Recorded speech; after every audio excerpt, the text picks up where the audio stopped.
afternoon, and thank you for joining IPC's fourth and final part of the My VoiceConnect Admin Training series.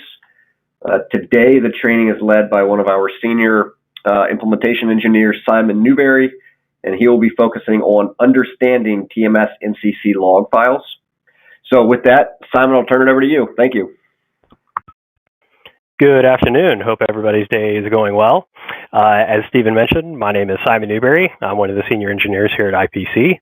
Looking forward to transferring some knowledge regarding the TmsNCC log review process that we use here at IPC. Want to let everybody know this is going to be very high level, and we're breaking this down into chunks to make it easily digestible for everybody. If you have any questions, please feel free to submit them in the webinar, and we'll make sure to address those either during this webinar or to follow up afterwards to make sure all questions and concerns are addressed. With that being said, I'll go ahead and dive right in here.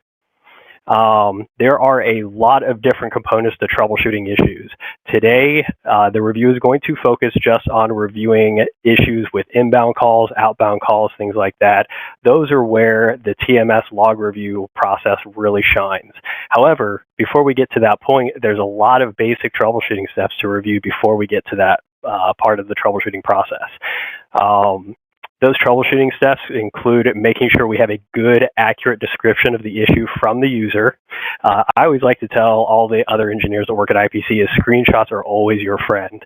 And I repeat that a lot. People like to ascribe some taglines to me, and that's one of my taglines is make sure to get a screenshot of any specific error messages that the users are seeing. You just can't beat a screenshot for accuracy most of the time. In addition to that, we want to define as close as possible to exactly when the issue first started. That allows us to really dig deep into what may have been happening in other parts of the system and infrastructure systems around the time the issue started to occur.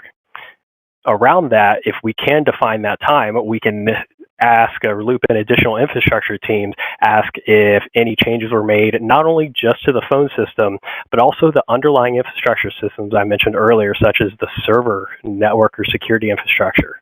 We all know that phone systems are so highly integrated with so many other systems today and solutions that it all has to talk to all the systems have to talk to each other correctly, or else we're going to see some odd issues.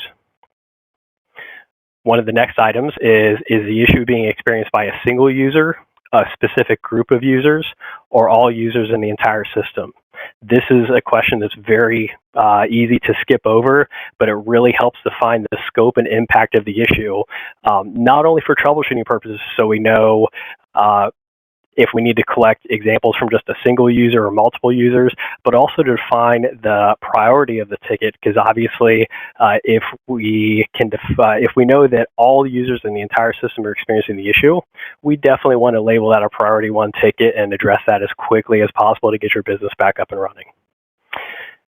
One of the next items is, can the issue be replicated reliably, or is it intermittent? This is also another really good question because, as we all know, it can be really hard to fix an issue if the person working on the problem can't actually see the issue and replicate it themselves. It's a lot easier if we can actually run some detailed utilities as the issue is occurring. That way we can gather a higher level of detailed information, and that really gives us a really nice deep view into exactly what's occurring within and without the phone system for those examples.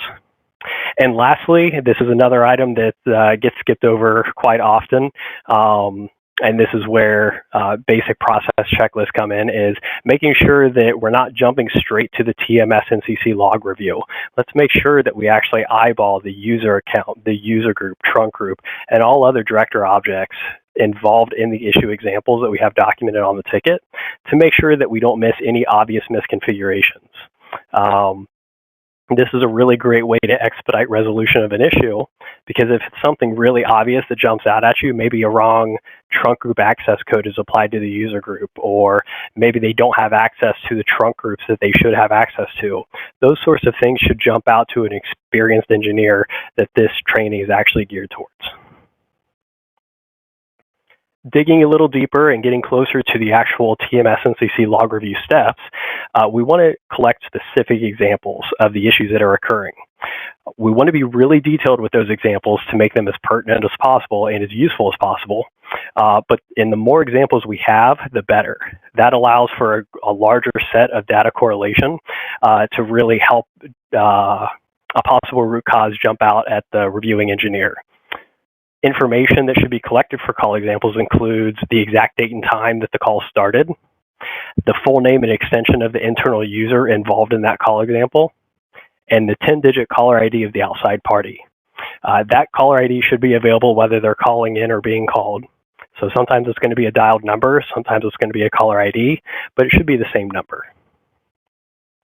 One of the next items is documenting the call GUI for each of the call examples. This is going to help expedite actually finding the call in the TmsNCC log.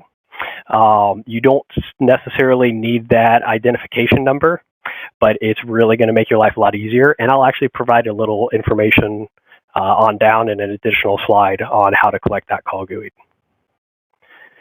For each of the call examples documented, we actually want to take this a step further and document the IP address information, the MAC address information, even the model information of each phone system device involved in the issue. It really seems extreme, but we really want to bring this troubleshooting and this investigation to a very detailed level. Basically as detailed as possible, because that's when you start seeing trends and, hey, I'm starting to see the exact same trunk switches involved in each of these call examples, but I know that that's only one of 5 trunk switches in my system.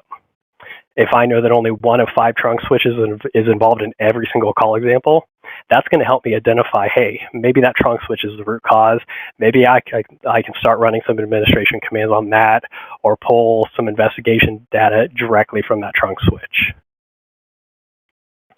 Going on, once we identify each of the phones, the phone switch, the trunk switch, and which server manages each of those objects, we want to pull logs from each of those servers to make sure we have all the logs that we could possibly need. Just so everybody knows, the TmsNCC logs are saved on the server managing the switch that is providing the TmsNCC data. That data comes from both phone switches and trunk switches. Specifically, there's TmsNCC data being logged for the internal user from the phone switch, and there's TmsNCC data being logged by the trunk switch regarding the outside leg of the call.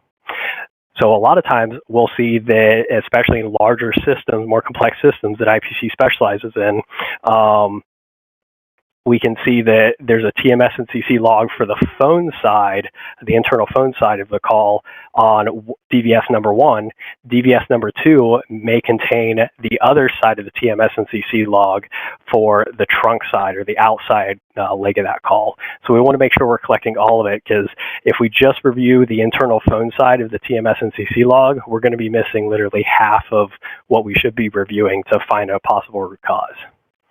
Once we collect those logs and pop them open to start our review, an advanced text editor such as Notepad++ or whatever your preferred flavor of text editor is going to make log review just so much easier. Just take my word for it. Try reviewing logs in Notepad++ and make sure you have a cup of coffee, because those searches are going to take a while. Now we're actually going to get to the slide I promised you earlier, is how to find that call GUI information. You can find that either in the desktop client, as the screenshot on the left shows, where you can simply go into your history, right-click, and select Copy Call ID to Clipboard, and then you can paste it into your text editor. That's going to be one of the fastest ways. You can also leverage an advanced reporting solution such as Bright Metrics. If you can find the specific call in question, let's say the user reported the issue, obviously it may not be feasible to remote into their computer while they're working to open up their desktop client and get that call GUI'd. In this case, you can run the user activity detail report in Bright Metrics. You can pop open the call example in question once you find it, and down at the bottom, it'll give you the call GUI. Very great reporting solution. If you want more information regarding that, please contact your Bright Metrics sales rep. I'm sorry, your IPC sales rep. Now we actually get into the TMS log review process. This is where things get really fun, in my opinion. And by fun, I mean there's different components you want to look at in TmsNCC log. Specifically, it's going to break down each leg of the call creation and destroy event, especially or including changes in the state of the call itself. So we see here that the C-CE is the call creation event. That's actually, you're going to see that at the initial creation of the call, the initial call setup. You're going to see that possibly from the phone switch or the trunk switch, and we'll get into that a little later. We'll also see the individual legs created, the internal leg, the external leg, things like that. If the call change states, if they go, if the call's ringing, we're going to see that ring back. If it's being offered to the internal user, we'll see that.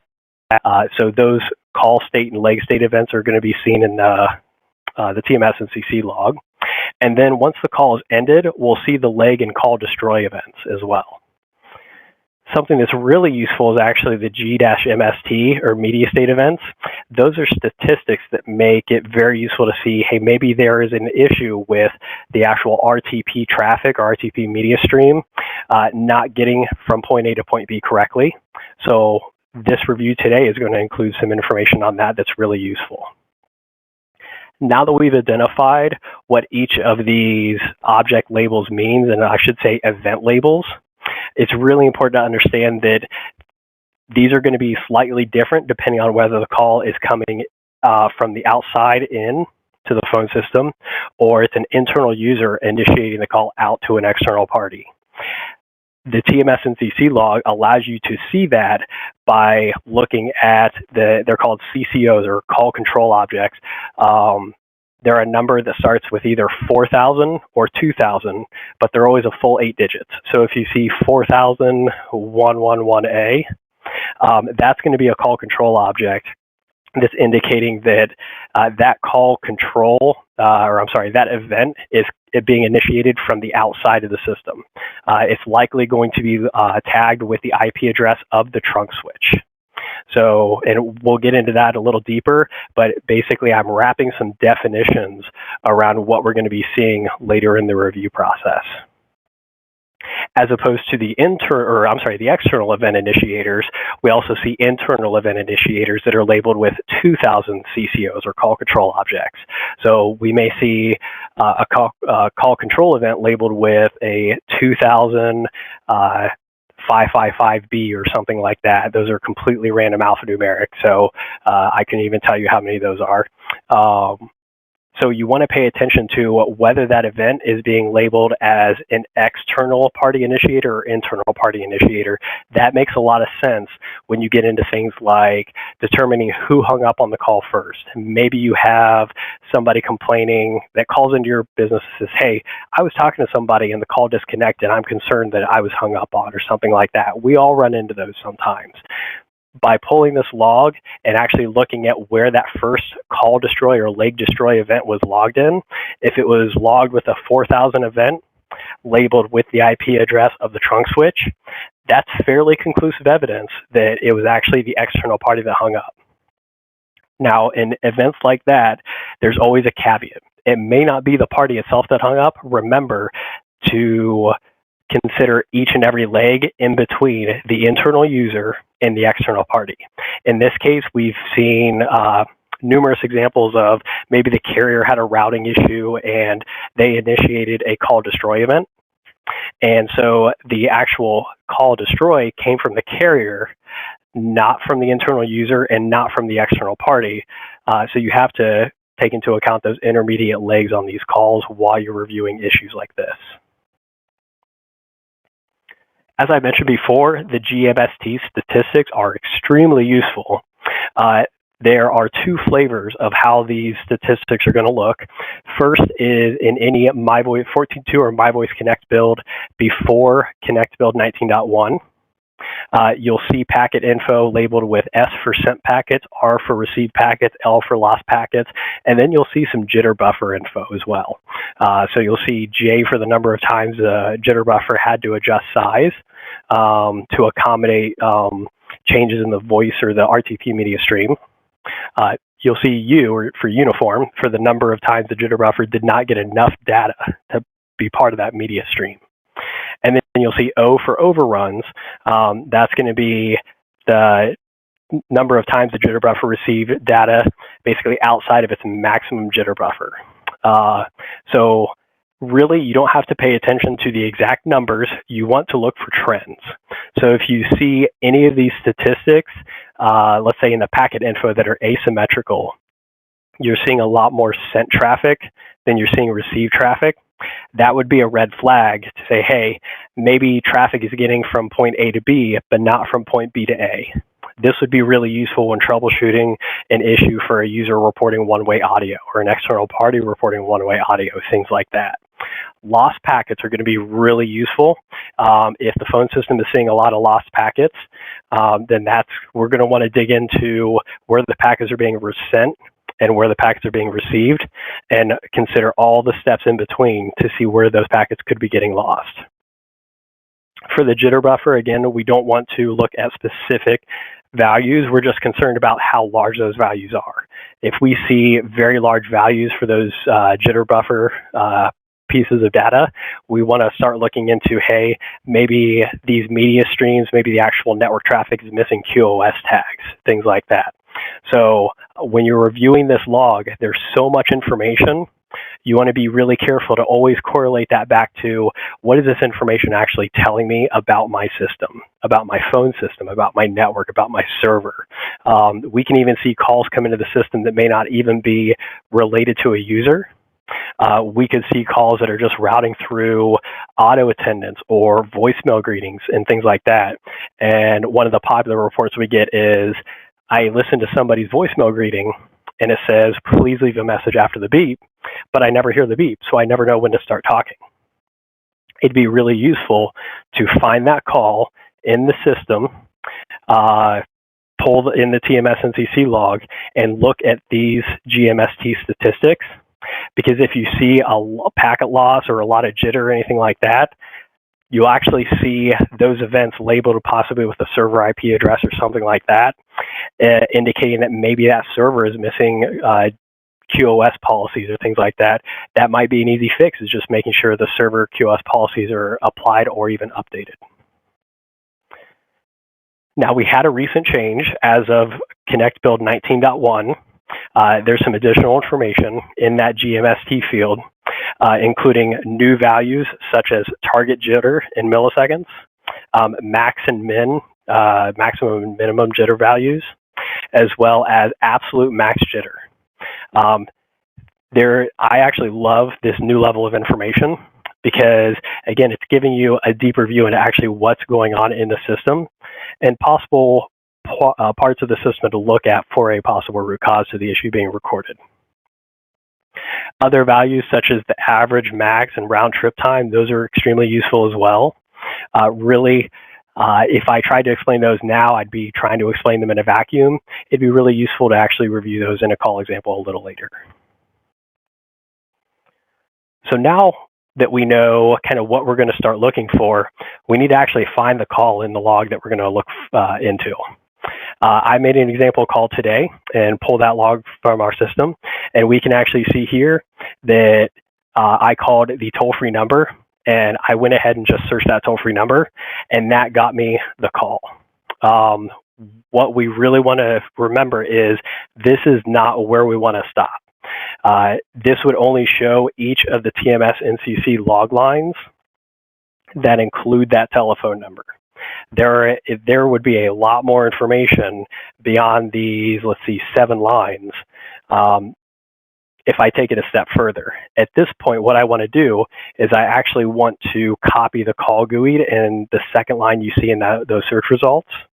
And that call GUI, searching that is going to show every single TmsNCC log line related to that call, with some exceptions that are really, as I mentioned, exceptions, not the rule. So we're not going to get into on today's kind of topical review call, but we may dig into later, kind of addressing edge cases. But for today's purposes, the call GUI will get you at 99% of what you need to see. So once we identify that call GUI, we're going to go ahead and research the entire log with that information. And here's where things get really awesome. We can actually see step by step who initiated the call. So as I mentioned earlier, we see the call creation event. It's labeled with a 2000 CCO, or call control object. That tells me that that creation event was initiated inside the system by this user, Simon Newberry. Everybody now knows my extension, 7239. We can see that the call was placed to the number 9+1, so we know our trunk access code. Let's say somebody is trying to place calls using the wrong trunk access code. If you know that your trunk groups use trunk access code 8, but they're trying to place it with trunk group access code 9, and that the TmsNCC log review shows that the wrong trunk access code is being used, hey, you just found your resolution right there. So in the first 3 lines, we've already possibly addressed an issue. Going down here, we can see the call creation event labeled with a 4000 call control object. That's going to be really useful because that is basically the trunk switch acknowledging that, hey, I'm going to set up my leg of the call. So you have the phone switch setting up the 2000 events. You have the trunk switch setting up the 4000 events, and you can actually see the IP addresses of each. So as I mentioned earlier, you'll see the line of the internal call creation event labeled with the IP address of the phone switch. Same thing for the trunk switch. When it sets up its leg, you not only see the IP address of the trunk switch, you'll also see which trunk group in question. I won't go into how identified trunk group numbers or anything, but there is additional information available for that. As I mentioned earlier, these TMS logs contain a plethora of information that just lets you get so deep into an issue. You want to be careful not to get overwhelmed or kind of go down the rabbit hole too far. You always want to keep in the back of your mind, how does this relate to actually what the user is experiencing? Moving on, we can see that the call was being offered and there was a ring back. So we can actually see in the next step, the call was answered. We see the established event at 11:30 and 8 seconds. We actually go down in the milliseconds. So we can actually prove this call was answered. Here's another popular issue is somebody reporting, I called in, I left a voicemail, and I never received a call back. And one of your users is reporting, hey, I called them back, and here's the proof. And you can actually pull the TmsNCC log and show the call was answered by the outside party. Now, we always want to be careful and think, if there's a discrepancy between what we're seeing in the logs and what the external parties are reporting, what could possibly explain that discrepancy? In this case, maybe the carrier did initiate a call setup message to get that call initiated, but maybe that call never actually made it to the external party. Public phone systems are such as from Verizon, or I'm sorry, public call routing from Verizon, AT&T, things like that, especially cell phone networks. They're so much better than what they were decades ago, but they are not 100% reliable. So we always, especially in our line of work, when we're troubleshooting possibly complicated call examples involving multiple parties or mobile users versus desktop users, things like that, we always want to be cognizant that this single example a user provided may not be indicative of average system performance. It may be an edge case. It may be the exception and not the rule. So we have some sanity around, yeah, if the user reported one issue, but they placed 1,000 calls yesterday, maybe we want to wrap some sanity around the exact extent of the problem. Moving on here, once the call is established, we can actually see even further that there was a far end answered reported by the trunk switch. So the carrier actually told our trunk switch, yes, the far end party actually answered the call. It wasn't just established.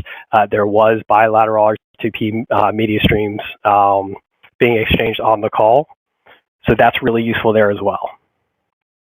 And remember to always look at the timestamps for each of these events, because it really makes sense that if the call was established at 11:30 and 5 seconds, and it rang for 3 seconds, and then was answered at 11:30 and 8 seconds, and the call was established for the exact period of time of, let's see, 39 seconds, and then it was ended 11:30 and 47 seconds, Here we can see that the first leg destroy event was labeled with a 2000 CCO. So it's the internal party that hung up. We can even see a very useful reason code. We can see a normal hang up. So there were no error messages. We weren't dropping traffic, or there were no error messages related to why that leg destroy event was initiated by the phone switch.